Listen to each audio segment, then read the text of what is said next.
If you're struggling in phase 3, it's likely because you're trying to put God on your schedule. And what I know for sure is God does not need you to plan his schedule. His timing is always perfect. Hey Beacon, welcome back to your Bounce Back Blueprint podcast. I am your bounce back guide, Tiffany Struthers, and I'm super excited to have you here with me today. I know you could be anywhere in the world, but you choose to be here with me, and I do not take your presence for granted. If you've been with us for a while, then you know we are knee-deep into the Trust Issues series. We are in phase 3 today. If for some reason you missed the first 3 episodes of this series, I challenge and encourage you to hit the pause button and go back and listen to those previous 3 episodes because it's going to have a huge impact on how you receive what is being shared today. And of course, if you aren't already, hit the subscribe button wherever you are listening. So let's dig in. Phase 3, I will trust God. And here's just a quick recap. Phase 1 was I can't trust God. Phase 2 is I should trust God. Today we are in phase 3, I will trust God. And phase 3 is all about planning to trust God or trying to get God to adhere to your plan, your timing, your schedule. Here's the one thing I want you to remember as we go deep in phase 3 today. And that is the weight is in the wait, right? The weight, W-E-I-G-H-T, is in the wait, W-A-I-T. And where we are focusing today as it relates to scripture is in Psalm 37, verses 5 through 7. And I'm going to quickly read those for you. Commit your way to the Lord. Trust in him and he will do this. He will make your righteous reward shine like the dawn, your vindication like the noonday sun. Be still before the Lord and wait patiently for him. Do not fret when people succeed in their ways, when they carry out their wicked schemes. So, phase 3, I will. In this phase, your desire to trust God starts to shift, and more than likely, fear is what's holding you back. God is constantly reminding you of how he's held you down, built you up, and how he'll take you higher if and when you are willing to trust him. You struggle in phase 3 because you're trying to put God on your schedule. Sis, you can't control God's timing, and you don't need to because his timing is always perfect. But you know how it is. God gives you a glimpse of what he is going to do in your life, or you receive a word, maybe an answered prayer, and then you start doing the Dougie. You get your journal out and start making plans. You make a vision board with dates and deadlines and goals on it, and then you pray. And you're like, this is what's going to happen, and this is when. And God is like, whoa, slow down, speed racer. Now, then you get all in your feelings because you got to wait. You got to get on God's schedule instead of him being on yours. You have to be willing to say, okay, God, I will trust you. Until you do, you will feel the weight of the wait. Have you been there before? Just in case you haven't, I'm going to let you know how I know firsthand that the weight is in the wait. So first and foremost, I picked up the weight without even knowing. So after a very tumultuous on and off again relationship with the father of my children and some recovery time, I began to enjoy the single life. Like, what's a girl to do, right? With the possibility of a new beginning, I began batting my eyes, checking ring fingers of well-spoken, potentially eligible bachelors. And remember, this is a judgment-free zone.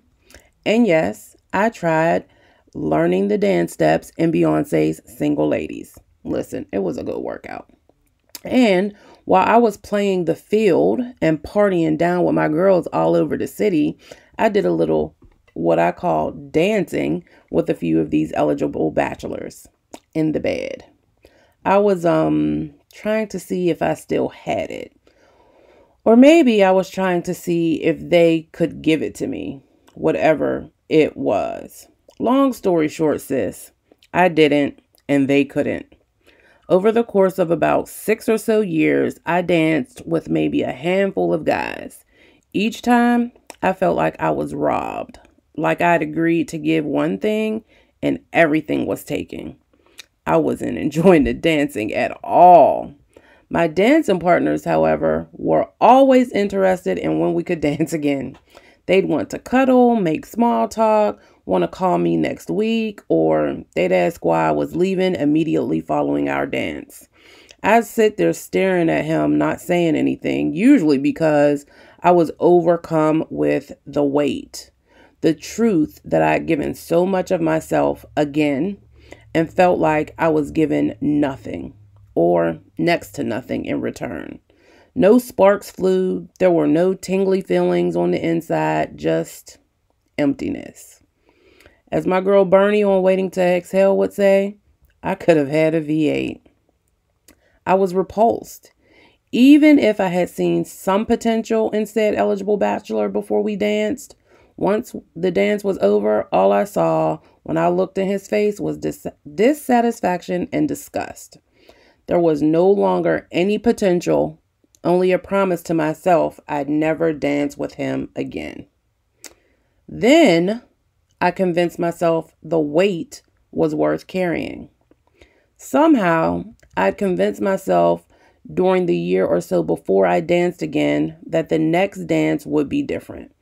I convinced myself that I just hadn't found the one with the right chemistry for whatever reasons.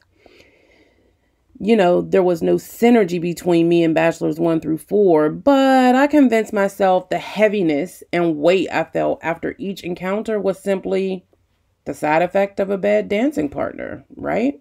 But God. On my 31st birthday, my squad and I went to $2 Tuesdays. And of course, I took the lead in taking the most shots because, $2 shots of Patron and everybody else was buying. That night changed my life, and it wasn't because of the Patron. Just before we left the bar, I may or may not have been asked to leave the bar. My first crush ever walks in. The first guy I ever kissed. The guy who broke my heart way back when because I wasn't dancing back then and other girls were. He walks in and decides he wants to buy me a shot or two. Now, I'll be honest. I was still a little bitter about the fact that he dumped me because I wasn't ready to give it up. So yeah, he owed me those shots. And I happily chugged them back. The next thing I know, first kiss and I are headed to breakfast and back to my house. I'll spare you the details, but let's just say it was my birthday, but he got the gift. Finally, I realized I had to lose the weight. W-A-I-T. The heaviness was back. The repulsion was back. The emptiness was back. I lay in my bed the morning after wondering why I even bothered. Why had I tried again? Why did I keep trying to convince myself that I'm like so many other women? The women who can get lucky and just get it from anybody they dance with. The truth is, I was trying to put God on a schedule to end my singleness. I had convinced myself that the weight of waiting for God was just too heavy. What I found out, though, was the real work and the real weight was happening because I wasn't willing to wait on God. I really need you to catch that. The real work and the real heaviness, the weight was happening because I wasn't willing to wait on God. In that season, I thought the weight was in me being single and God not answering my prayers to end my singleness. But I was wrong. I had to lose the weight. I had decided to let go of the idea that waiting to trust God was too much of a burden for me to carry. I had to get honest and recognize the real weight loss will come when I put down the weight of waiting to trust Him. You may need to hear that again, so let me give it to you again. I had to lose the weight. I had to decide to let go of the idea that waiting to trust God was too much of a burden for me to carry. I had to get honest and recognize the real weight loss would come when I put down the weight of waiting to trust God. And so I want you to consider, even right here, if your weight, your heaviness is because you're waiting to trust God to use your story. You're waiting to trust God to turn your mess into a message. You're waiting to trust God to allow you the full experience of bouncing back from your setback and sharing your story to make real impact. And I'll be honest, I told myself I will wait on God. And every time I considered taking one more dance, every time I considered that perhaps God's timing was just a little bit off, I was reminded of the weight I gained because I was unwilling to wait on God. And so today, if you are finding yourself in phase 3, where you keep saying that you will trust God, where you're trying to get God onto your schedule instead of you being on God's schedule, here's what I want you to do. This is what I want to challenge you to do. I want to challenge you to trade the weight, the heaviness, for the weight, right? I want you to trust that even if you have to wait on God, it's worth it. Because you can't control God's timing. And even though we know God's timing is perfect, for some reason, we find ourselves kind of trying to control it. So often we are trying to convince ourselves that we can control it. We convince ourselves that the work and the weight of waiting on God, of trusting His timing and doing it His way is much more work than when we do it our way. We convince ourselves that being single and not having someone to cuddle with in the winter is too much of a weight to bear. So we wait on God until it's time to put the heat on.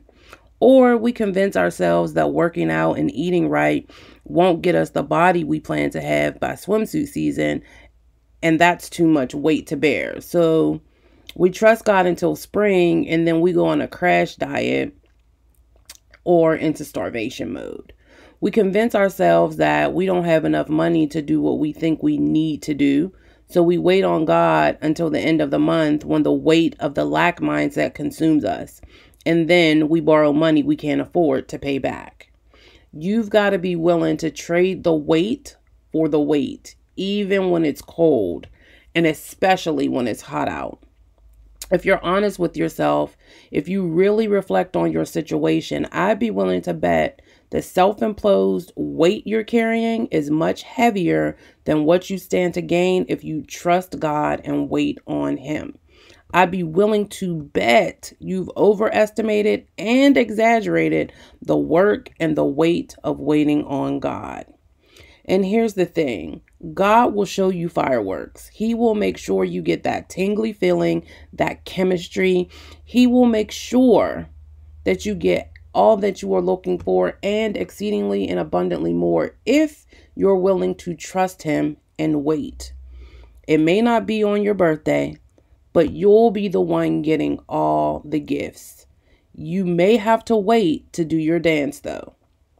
You may have to trust God to show you some new moves. You may have to trust God to show you some new moves so you're not out here doing the same old two-step when He has a choreographer on standby to show you how to break it down. And I know the analogy of dancing and, looking for a certain feeling from your partner is a funny one, but I really need you to grasp how even with me struggling to trust God in my singleness, I was impacting my ability to bounce back, right? Because the tumultuous relationship that these dances followed was probably or ended with one of the worst setbacks of my life. It is, in fact, the story that I tell. It is, in fact, the reason why you're listening to this podcast. And so, even if you're in the midst, right? You feel like your story is still unraveling and you feel like you're still in the journey and you're trying to figure it out. Decide today that you're going to trust God, because otherwise you will find yourself in a vicious cycle, the same way I was for years, right? Dancing with the lies that come along with refusing to trust God. Did you catch that? Because the truth is, without God's choreography, you're just trying to dance like everyone else and you'll never be blessed the way God intends you to. You'll never change the world by trying to be just like it. And when you try, you end up carrying weight that leaves you feeling repulsed, empty, and disgusted. Trusting God is all about your perspective. In phase 3, it's all about being able to see. It's about knowing and accepting the truth that the weight, the heaviness is always worse when you wait to trust God. It's about knowing it's much better to be blessed than to be lucky. It's about praying to God about who you should dance with or what dance you should be doing and knowing He'll bless it, instead of choosing your own partner and moves and praying for God to bless them. In phase 3, it's about allowing God to lead the way you tell and use your story and who it is that is to be blessed by it. You know that you have to do the hard work, right? You got to work through this. As always, I am encouraging you to have a heart-to-heart with yourself and then have a heart-to-heart with God. And of course, after you have that heart-to-heart with God, have another heart-to-heart with yourself. And here are some questions you can journal through in your quiet time. You can pray through. These are some questions that can guide the heart-to-heart that you're going to have with yourself and with God. Number 1, are you willing to trade in the weight, the heaviness that you're carrying for the weight of waiting on God? Number 2, what do you need to be willing to wait and trust God with right now? What do you need to be willing to wait and trust God with right now? Number 3, how has waiting on God proven to be the best thing to do in the past? Yes, that means you might need to spend some time going back, looking in your journal, in your prayer journal, looking at praise reports that you may have written down to see when you were willing to wait and trust God when it worked in your favor. And then number 4, what are you afraid will happen if you trade in the weight of the burden for waiting on God? What are you afraid will happen if you trade in the weight of holding your story in and just begin to write as you wait for God to tell you what to do next? You don't have to have the full plan to do the next step. What are you afraid will happen if you release that weight onto the paper and then trust that God will reveal what comes next? Dig into these questions. And if you have a prayer partner or you are in a small group, these are great questions to also discuss and share with them so that you can support each other through the journey. If you need that support, we are, in fact, on day 3 of the Setback to Success Challenge in the Bounce Back Blueprint community. If you haven't joined, it's not too late.